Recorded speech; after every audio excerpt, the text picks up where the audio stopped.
হারাধনের 10টি ছেলে ঘোরে পাড়াময়, একটি কোথা হারিয়ে গেল রইল বাকি নয়। হারাধনের 8টি ছেলে কাটতে গেল কাঠ, একটি কেটে দুখান হলো রইল বাকি 8। আমরা ছোটবেলায় কবিতাটা পড়েছিলাম না?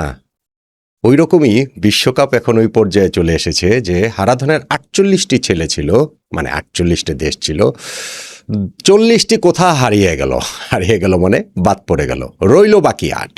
বিশ্বকাপ এখন একেবারে শেষাঙ্কে এসে দাঁড়িয়েছে, কোয়ার্টার ফাইনাল পর্যায়ে টিকে আছে 8টি দল, আর মাত্র 3টি ম্যাচ, যেই দল জিতবে সেই দলই বিশ্ব চ্যাম্পিয়ন। বিশ্বকাপের শুরু থেকেই আমরা ফেভারিট র্যাঙ্কিং করছি, প্রতিটি পর্যায়ে শেষ হবার পরও করেছি, গ্রুপ পর্ব শেষে, রাউন্ড অফ 32 শেষে, এখন রাউন্ড অফ 16 শেষে, কোয়ার্টার ফাইনালের আগেও তো আরেকটা ফেভারিট র্যাঙ্কিং করতেই হয়। এবং সেই জায়গাটাতে কি ওলট পালট তো কিছু থাকবেই, কেননা এই টপ 8 যে এইখানেই ওলট পালট আছে। অন্তত এইখানে একটা দল আছে যারা কোয়ার্টার ফাইনাল পর্যন্ত চলে আসবে, সেইটা হয়তো বা কেউ ওইভাবে আমরা ভাবতে পারিনি। তাহলে এই যে 8টি দল টিকে আছে, তাদের মধ্যে যদি একটা ফেভারিট র্যাঙ্কিং করি এবং একই সঙ্গে তাদের পাতটাও, সম্ভাব্য পাত একই সঙ্গে করছি, যেহেতু এখন আর অল্প কিছু ম্যাচ বাকি, এটা আলাদা করে করার কোনো আর মানে দেখছি না।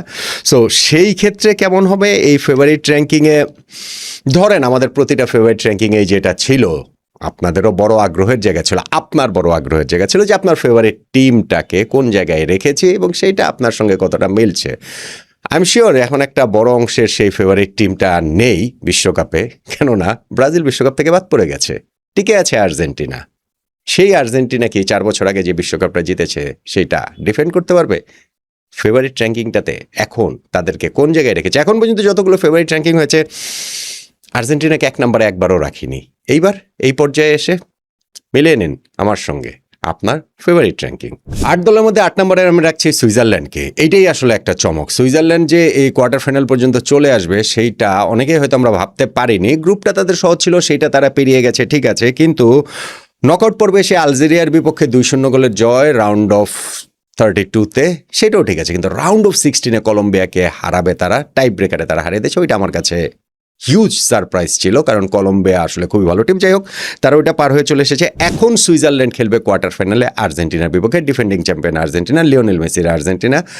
গোয়িং ফরওয়ার্ড আমি আসলে আর দেখতে পাচ্ছি না যে তারা আরও একটা আপসেট ঘটিয়ে আর্জেন্টিনাকে হারিয়ে তারা চলে যাবে পরের রাউন্ডে, মানে সেমিফাইনালে। বাট স্টিল যদি তারা সেমিফাইনালে যায়, সেক্ষেত্রে হয়তো বা তারা ইংল্যান্ডের মুখোমুখি হবে। ইংল্যান্ড নরওয়ে কোয়ার্টার ফাইনালে বিজয়ী, আর সেইটাতে যদি তারা জিতে আরও একটা আপসেট ঘটায় ফাইনালে যদি যায়, সেক্ষেত্রে ফ্রান্স বা স্পেন, যাই হোক, সে ধরে নাম যে ফ্রান্সের মুখোমুখি তারা হবে। কিন্তু আমি আসলে দেখতে পাচ্ছি সুইজারল্যান্ড তারা এই পর্যন্ত এসেছে, সেইটাই তারা ওভার অ্যাচিভার। কোয়ার্টার ফাইনালে আমি আর সুইজারল্যান্ডের বিদায়টা দেখছি আর্জেন্টিনার কাছে হেরে। 7 নম্বরে বেলজিয়ামও কেউ, কিন্তু আমি সুইজারল্যান্ডের মতো এই ওয়ার্ল্ড কাপের যে এতগুলো ফেভারিট র্যাঙ্কিং করেছিলাম বিশ্বকাপের আগে, গ্রুপ পর্ব শেষে, রাউন্ড অফ 16-এর আগে, কোথাও কিন্তু আমি টপ 10-এ রাখিনি, কিন্তু এইবার তারা উঠে এসেছে কোয়ার্টার ফাইনাল পর্যন্ত, যেইখানটাতে তারা রাউন্ড অফ 32-তে ইনফ্যাক্ট সেনেগালের বিপক্ষে 3-2 গোলে জয় পেয়েছে। হিউজলি কন্ট্রোভার্সিয়াল উইন ছিল সেইটা, নানান রিভারিং বিতর্ক অনেক কিছুই ছিল। তারপরে গিয়ে তারা ইউএসএর বিপক্ষে 4-1 গোলে জিতেছে। সেইটা আবার সারপ্রাইজ এই অর্থে, কেননা ইউএসএ এই ওয়ার্ল্ড কাপে তারা যেভাবে খেলছিল হোস্ট কান্ট্রি হিসেবে, ভেবেছিলাম তারা এই ম্যাচটা, এই টাইটাতে তারা জিতবে। সেইখানে তারা এবার আর তাদের গোল্ডেন জেনারেশন নাই, কিন্তু সেই গোল্ডেন জেনারেশন কেভিন ডি ব্রুয়নে ধরেন, রোমেলু লুকাকু ধরেন, তারা একটু একটু করে টিকে রয়েছে। এখন এই বেলজিয়াম স্পেনের সঙ্গে খেলবে কোয়ার্টার ফাইনাল। আমার ধারণা বেলজিয়ামের ঠিক আছে, হয়েছে তো পথ চলা অনেকখানি, এইখানটাতেই থেমে যাবে। কিন্তু যদি কোনো কারণে তারা স্পেনের বিপক্ষে জিততে পারে, সেই ক্ষেত্রে সেমিফাইনালে ফ্রান্সের বিপক্ষে খেলবে। যদি তারা সেইটাও ফ্রান্স মরক্কোর বিজয়, যদি তারা সেইটাও জিততে পারে, সেই ক্ষেত্রে গিয়ে ফাইনালে ধরেন আর্জেন্টিনা বা ইংল্যান্ড, ধরেন আমি ধরছি আর্জেন্টিনার সঙ্গে খেলবে। কিন্তু আমি মনে করছি যে বেলজিয়ামের পথ চলাটা এই কোয়ার্টার ফাইনালে স্পেনের কাছে হেরেই শেষ হয়ে যাবে। 6 নম্বরে মরক্কো, গত বিশ্বকাপের সেমিফাইনালিস্ট, এই বিশ্বকাপের কোয়ার্টার ফাইনালিস্ট। আফ্রিকান দেশ হিসাবে পরপর 2টা বিশ্বকাপের কোয়ার্টার ফাইনালে তারা উঠে গেল, প্রথম আফ্রিকান দেশ হিসেবে। ইনফ্যাক্ট সেই মরক্কো এইবারে গ্রুপ পর্বে ব্রাজিলের সাথে পড়েছিল, সেই গ্রুপে তারা রানার্স আপ হয়েছে কেবলমাত্র গোল ডিফারেন্সে।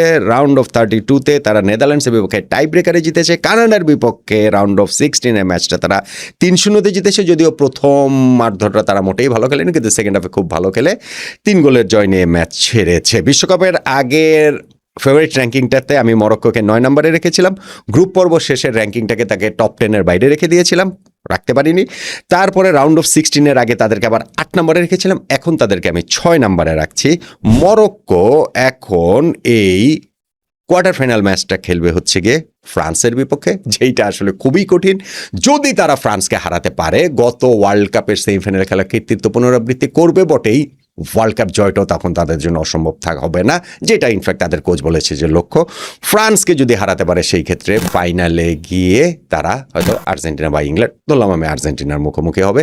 প্রথম আফ্রিকান দেশ হিসাবে কি বিশ্বকাপ মরক্কো জিতবে কিনা এই মুহূর্তে দাঁড়িয়ে আমি আসলে অতটা মনে করছি না, এবং আমার কাছে মনে হচ্ছে যে ফ্রান্সের কাছে হেরেই মরক্কোর ওয়ার্ল্ড কাপ অভিযানটা এবার কোয়ার্টার ফাইনালেই শেষ হবে। তারপর তাদেরকে আমি 6 নম্বরে রাখছি। 5 নম্বরে নরওয়ে, ব্রাজিলকে হারানো নরওয়ে, আর্লিং হ্যালান্ডের নরওয়ে। নরওয়ে এই ওয়ার্ল্ড কাপের ডার্ক হর্স হতে পারে এইরকম একটা এক্সপেকটেশনের জায়গা কিন্তু ছিল, যেই কারণে বিশ্বকাপ শুরু হওয়ার আগের ফেভারিট র্যাঙ্কিংটাতেই আমি তাদেরকে 8 নম্বরে রেখেছিলাম। তারপরে যে গ্রুপ পর্ব শেষের র্যাঙ্কিংটাতে 10-এ নিয়ে গিয়েছিলাম, রাউন্ড অফ 16-এর আগেও 10-এ তাদেরকে রেখেছি, কারণ আমার ধারণা ছিল যে ব্রাজিলের সঙ্গে তারা পারবে না। যেহেতু ব্রাজিলের সঙ্গে জিতে গেছে, এখন এই হালান্ডের নরওয়ের জন্য স্কাই ইজ দ্য লিমিট, তারা যে কোনো কিছুই করতে পারে। রাউন্ড অফ 32-তে আইভরি কোস্টের বিপক্ষে 2-1 গোলে তারা জিতেছে, এরপর ব্রাজিলের বিপক্ষে 2-1, 2টা জয় পরপর। আর এখন তারা কোয়ার্টার ফাইনালে খেলবে ইংল্যান্ডের বিপক্ষে। ব্রাজিলকে যারা হারিয়েছে তারা তো ইংল্যান্ডকে হারাতেই পারে, অন্তত তাদের ওই এক্সপেকটেশন থাকবে, তাদের ওই কনফিডেন্সের জায়গাটা থাকবে। যদি তারা ইংল্যান্ডকে হারাতে পারে কোয়ার্টার ফাইনালে, সেই ক্ষেত্রে সেমিফাইনাল গিয়ে তারা আর্জেন্টিনার সঙ্গে খেলবে মোস্ট প্রবাবলি, এবং তারপরে গিয়ে ফাইনাল ধরেন ফ্রান্স বা স্পেন, ধরেন ফ্রান্সের সঙ্গেই খেললো। ফলে আর্লিং হ্যালান্ড এই ওয়ার্ল্ড কাপে তারা যেটা দেখিয়েছে, স্পেশালি ব্রাজিলের বিপক্ষে যে জয়, সেইটার কনফিডেন্স অতদূর পর্যন্ত চলে গেলেও তারা অবশ্যই যেতে পারে। ইংল্যান্ডের সঙ্গে ম্যাচটা অবশ্য তাদের জন্য খুব খুব খুব টাফ, 3টা ম্যাচই টাফ, সব দলের জন্যই টাফ। আমার মনে হচ্ছে যে নরওয়ে আসলে ওই যে ব্রাজিলের বিপক্ষে জিতেছে ওইখানেই তাদের সর্বোচ্চটা লিমিট। ইংল্যান্ডের বিপক্ষে নরওয়ের জয়টা আমি দেখতে পাচ্ছি না, তাদের বিশ্বকাপটা আমি কোয়ার্টার ফাইনালেই শেষ দেখতে পাচ্ছি। এবং টপ 4 ফিফা র্যাঙ্কিংয়ে এই মুহূর্তে টপ 4-এ যেই 4টা দেশ রয়েছে, সেই ফ্রান্স, আর্জেন্টিনা, স্পেন, ইংল্যান্ড, এই 4টা দলই কিন্তু কোয়ার্টার ফাইনালে আছে। এবং আমার টপ 4-এও ইনফ্যাক্ট এই 4টা দল শিরোপা জয়ের হিসাবে আছে, কেননা এই যে 8টা দল টিকে আছে, সেই 8টা দলের মধ্যে এই 4টা দলেরই বিশ্বকাপ জয়ের অভিজ্ঞতা আছে। এবং সেইখানটাতে ধরেন আর্জেন্টিনা 3বার বিশ্বকাপ জিতেছে, ফ্রান্স 2বার জিতেছে, স্পেন 1বার জিতেছে, ইংল্যান্ড 1বার জিতেছে। ফলে এই 4টার বাইরে অন্য কোনো দল শিরোপা জিতবে এবার আমি সেটা দেখতে পাচ্ছি না। আমি 4 নম্বরে রাখছি ইংল্যান্ডকে। যেই ইংল্যান্ড ওয়ার্ল্ড কাপ শুরু হওয়ার আগের ফেভারিট র্যাঙ্কিংটাতে আমি 5 নম্বরে রেখেছিলাম, গ্রুপ পর্ব শেষে 4 নম্বরে তুলে এনেছিলাম, রাউন্ড অফ 16-এর আগে তাদেরকে আমি 5 নম্বরে আবার নামিয়ে দিয়েছিলাম, এবং এখন এই মুহূর্তে তাদেরকে আমি 4 নম্বরে রাখছি। ইংল্যান্ড নকআউট পর্বে এসে রাউন্ড অফ 32-তে কঙ্গোর বিপক্ষে 2-1 গোলে জিতেছে, কিন্তু মেক্সিকোর বিপক্ষে 3-2 গোলের যে জয়টা, সেইটা এই ওয়ার্ল্ড কাপের best match, the best match, এবং এটা ওয়ার্ল্ড কাপের অল টাইম ক্লাসিক ম্যাচের মর্যাদা পাবে। এখনও পাচ্ছে কিছুটা, কিন্তু আরও বেশি করে পাবে যদি ইংল্যান্ড বিশ্বকাপ জিততে পারে। তখন এই ম্যাচটা নিয়ে আরও অনেক বেশি চর্চাটা হবে। ইংল্যান্ডের এখন খেলতে হবে কোয়ার্টার ফাইনালে নরওয়ের বিপক্ষে, যেই নরওয়ে ব্রাজিলকে হারিয়ে দিয়েছে। ফলে ইংল্যান্ডের কাজটা তো সহজ না। আর ওই মেক্সিকোর বিপক্ষে হারানো ম্যাচের যে হ্যাংওভারটা, ওইটা ফিজিক্যাল, মেন্টাল, এত কিছুর ভেতর দিয়ে তাদের যেতে হয়েছে। নরওয়ের বিপক্ষে ম্যাচটা মোটেই ইংল্যান্ডের সহজ হবে না। তারপর আমি এক্সপেক্ট করছি England, hurricane, Jude Bellingham, England সেটা জিতবে। জিততে যদি পারে তাহলে তারা সেমিফাইনালে গিয়ে খেলবে আর্জেন্টিনার বিপক্ষে, এবং ওই ম্যাচটাও যদি জিততে পারে ফাইনালে গিয়ে তারা খেলবে ফ্রান্স বা স্পেনের বিপক্ষে, ধরেন ফ্রান্সের বিপক্ষে। ফলে ইংল্যান্ডের পক্ষে কিন্তু এখন আমার মনে হয় যে না, 1966-র পুনরাবৃত্তি, কামিং হোম, শিরোপাটা তারা আবারও নিয়ে গেলে যেতেও পারে। কোয়ার্টার ফাইনালটা আমি তাদের জয় দেখছি, সেমিফাইনালে আর্জেন্টিনার বিপক্ষে ভেরি ভেরি টাফ। 3 নম্বরে আর্জেন্টিনা, যেই আর্জেন্টিনাকে ওয়ার্ল্ড কাপ শুরু হওয়ার আগের র্যাঙ্কিংটাতে আমি 3 নম্বরে রেখেছিলাম, গ্রুপ পর্ব শেষে 2 নম্বরে তুলে এনেছিলাম, রাউন্ড অফ 16-এর আগে আবার 3 নম্বরে নিয়ে গেছি, কিন্তু কোয়ার্টার ফাইনালের আগেও আবার 3 নম্বরেই তাদের রাখছি। আর্জেন্টিনা কিন্তু এই 2-3-এর মধ্যেই ঘোরাঘুরি করছে, এই জায়গাটাতেই তাদেরকে আমি রাখছি। তাদের ফিক্সারটা এবার সহজ, ভীষণ রকম সহজ, কিন্তু ম্যাচগুলো তাদের কঠিন হচ্ছে, ভীষণ রকম কঠিন। সহজ প্রশ্নে কঠিন সব উত্তর দিয়ে আর্জেন্টিনাকে পরীক্ষায় পাশ করতে হচ্ছে, স্পেশালি নকআউট পর্বে। কাবো ভের্দের বিপক্ষে 3-2 গোলে তারা জিতেছে এক্সট্রা টাইমে গিয়ে, ইজিপ্টের বিপক্ষে 3-2 গোলে জিতেছে, 79 মিনিট পর্যন্ত 2-0 গোলে পিছিয়ে থেকে, এবং তারপরে হিউজ কন্ট্রোভার্সি, রেফারি এই সেই, সঙ্গে আর্জেন্টিনাকে ফিফা পক্ষপাতিত্ব করছে কিনা, অনেক কন্ট্রোভার্সি পেরিয়ে কিন্তু আর্জেন্টিনার সেই জয়টা। এখন তারা কোয়ার্টার ফাইনালে খেলবে সুইজারল্যান্ডের বিপক্ষে। আরও একটা কাগজে কলমে ইজি ম্যাচ। ধরেন কলম্বিয়া যদি ওই সেট থেকে আসতো, জিততো, তাহলে আর্জেন্টিনার জন্য ম্যাচটা কঠিন হতো, কিন্তু সুইজারল্যান্ড তুলনামূলক সহজ বলে আমার কাছে মনে হচ্ছে। সেটা কাবো ভার্দে ইজিপ্টও মনে হয়েছিল, ওইটাতে আর্জেন্টিনা ঘাম ছুটে গিয়েছে। আমি জানি না, আমার ধারণা সুইজারল্যান্ডের সঙ্গে আর্জেন্টিনার আসলে অত কঠিন পরীক্ষা দিতে হবে না। যদি তারা সেই ম্যাচটা জিততে পারে, সেই ক্ষেত্রে সেমিফাইনালে গিয়ে তারা ইংল্যান্ডের মুখোমুখি হবে প্রবাবলি, এবং সেই ম্যাচটা যদি তারা জিতে, ফাইনালে গিয়ে তারা ফ্রান্স বা স্পেনের মুখোমুখি হবে। ধরেন ফ্রান্সেরই মুখোমুখি তারা হলো, তার মানে 2022-এর সেই পুনরাবৃত্তি। আর্জেন্টিনাকে আমি অন্ততপক্ষে ফাইনাল পর্যন্ত দেখছি। ফাইনালে গিয়ে তারা, ফাইনাল তো ফাইনালি, কিন্তু অ্যাটলিস্ট ফাইনাল পর্যন্ত এই মুহূর্তে দাঁড়িয়ে আমি আর্জেন্টিনা দেখছি। তাদেরকে আমি ফেভারিট র্যাঙ্কিংয়ে 3 নম্বরে রাখছি।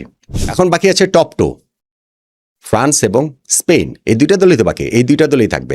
এখানে একটু ব্যাখ্যা দেওয়া প্রয়োজন, যদিও যারা ফলো করেন তারা এটা জানেন। ফ্রান্স এবং স্পেন এই দুইটা দল কিন্তু সেমিফাইনালে মুখোমুখি হবে যদি তারা কোয়ার্টার ফাইনাল জিততে পারে।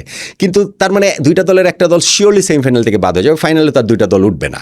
তারপরও আমি এই দুইটাকে টপ 2-তে রেখেছি। কেন টপ 2-তে রেখেছি? কারণ আমার যেটা মানে প্রেডিকশন, সেটা হচ্ছে এই সাইড থেকে যেই দলটা উঠবে, ফ্রান্স হোক স্পেন হোক, সেই দলটাই শিরোপা জয়ের জন্য 1 নাম্বার ফেভারিট থাকবে।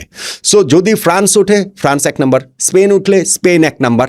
এই সাইড থেকে যারা উঠবে, দুইটাই তো উঠবে না, একটা উঠবে। কিন্তু যেহেতু আমি এই সাইডটাকেই ফেভারিট ধরছি, সেই কারণে আমি তাদেরকে টপ 2-তে রেখেছি। আর্জেন্টিনা ইংল্যান্ড সম্ভাব্য দুই যে আরেক সেমিফাইনালিস্টের মুখোমুখি, ওই সাইড থেকে তো আরেকটা দল সে ফাইনালে উঠবে। কিন্তু আমার কাছে মনে হয় যে ওই দলের শিরোপা জয়ের সম্ভাবনাটা তুলনামূলক কম, সেই জন্য তাদেরকে আমি 3-4-এ রেখেছি। ফ্রান্স আর ইংল্যান্ডকে টপ 2-তে রাখার এটাই হচ্ছে কি ব্যাখ্যা। তাহলে কে 1 নাম্বার, কে 2 নাম্বার? 2 নম্বরে স্পেন, যাদেরকে আমি বিশ্বকাপ শুরু হওয়ার আগের ফেভারিট র্যাঙ্কিংও 2 নম্বরে রেখেছিলাম। গ্রুপ পর্ব শেষে 3 নম্বরে নামিয়ে দিয়েছিলাম, কিন্তু রাউন্ড অফ 32 খেলার পরে তাদেরকে আবার আমি 2 নম্বরে তুলে এনেছি। মোটামুটি ওই একই জায়গাতে 2-3-এর মধ্যেই, আর্জেন্টিনার মধ্যেই ঘোরাঘুরি আসলে স্পেন করছে। যারা গ্রুপ পর্ব শেষে নকআউটের শুরুতে অস্ট্রিয়ার বিপক্ষে 3-0 গোলে জিতেছে, পর্তুগালের বিপক্ষে তারা 1-0-তে জিতেছে রাউন্ড অফ 16 ম্যাচ। ক্রিস্টিয়ানো রোনালদোর বিশ্বকাপটা শেষ করে দিয়েছে স্পেন শেষ সময়ের করা গোলে। খুব যে কনভিন্সিং পারফরমেন্স তা না, কিন্তু এইরকম বিগ ম্যাচে যেরকম পারফরমেন্স হওয়া দরকার, সেই পারফরমেন্স দিয়ে স্পেন উঠে গেছে এই কোয়ার্টার ফাইনালে স্পেন খেলবে বেলজিয়ামের বিপক্ষে। ইউরোপিয়ান পাওয়ার হাউস, নিঃসন্দেহে এক্সাইটিং ম্যাচ হবে, কিন্তু আমি স্পেনকে এই জায়গাটাতে বিজয়ী দেখছি। যদি তারা ওই ম্যাচ জেতে, সেই ক্ষেত্রে সেমিফাইনালে গিয়ে প্রবাবলি তারা ফ্রান্সের মুখোমুখি হবে।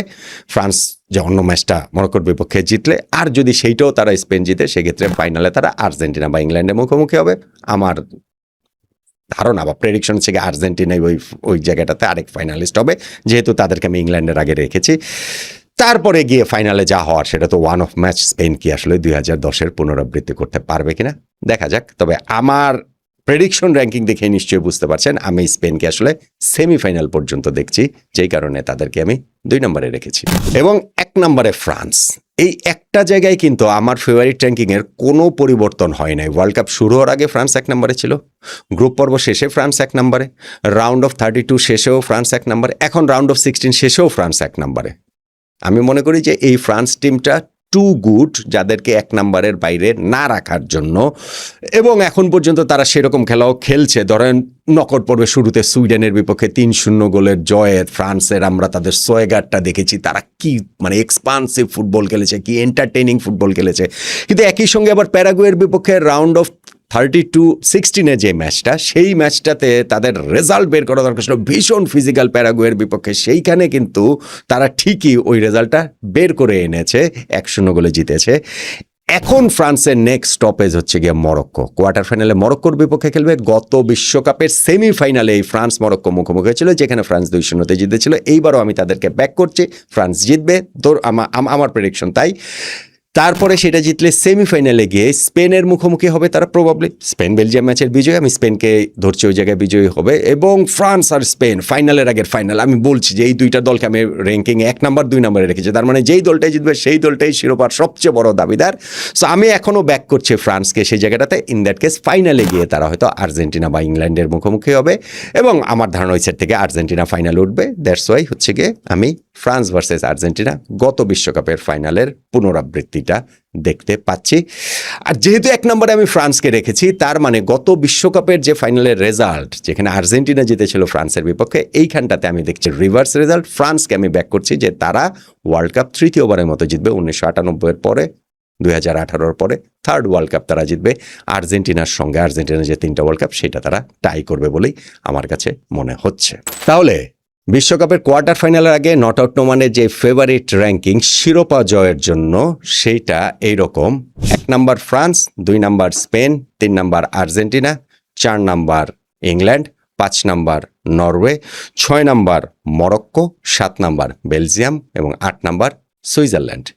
আপনার ফেভারিট র্যাঙ্কিংটাও কি এখন এই মুহূর্তে দাঁড়িয়ে এরকম রয়েছে, নাকি আপনার ফেভারিট র্যাঙ্কিং একটু অন্যরকম? আর আমি যেই পাতগুলো বললাম, আপনার কাছে কি ওইটা মনে হয় কি না? যেমন আমার পুরো পাথের যদি আমি হিসাবটা বলি, তাহলে ফ্রান্স এবং মরক্কো যে কোয়ার্টার ফাইনালটা হবে, সেইখানটাতে আমি ফ্রান্সকে বিজয়ী দেখছি। এই সাইড থেকে স্পেন আর বেলজিয়ামের যে কোয়ার্টার ফাইনালটা হবে, সেইখানটাতে আমি স্পেনকে বিজয়ী দেখছি। আর্জেন্টিনা সুইজারল্যান্ড ম্যাচের মধ্যে আমি আর্জেন্টিনাকে বিজয়ী দেখছি। ইংল্যান্ড নরওয়ে ম্যাচের মধ্যে আমি ইংল্যান্ডকে বিজয়ী দেখছি। এরপরে সেমিফাইনাল গিয়ে ফ্রান্স এবং স্পেন সেমিফাইনালে বিজয়ী আমি দেখছি ফ্রান্সকে। আর্জেন্টিনা ইংল্যান্ডের সেমিফাইনালে বিজয়ী দেখছি আমি আর্জেন্টিনাকে। তার মানে ফ্রান্স ভার্সেস আর্জেন্টিনা ফাইনাল দেখছি, এবং সেই ফাইনালে আমি বিজয়ী দেখছি ফ্রান্সকে।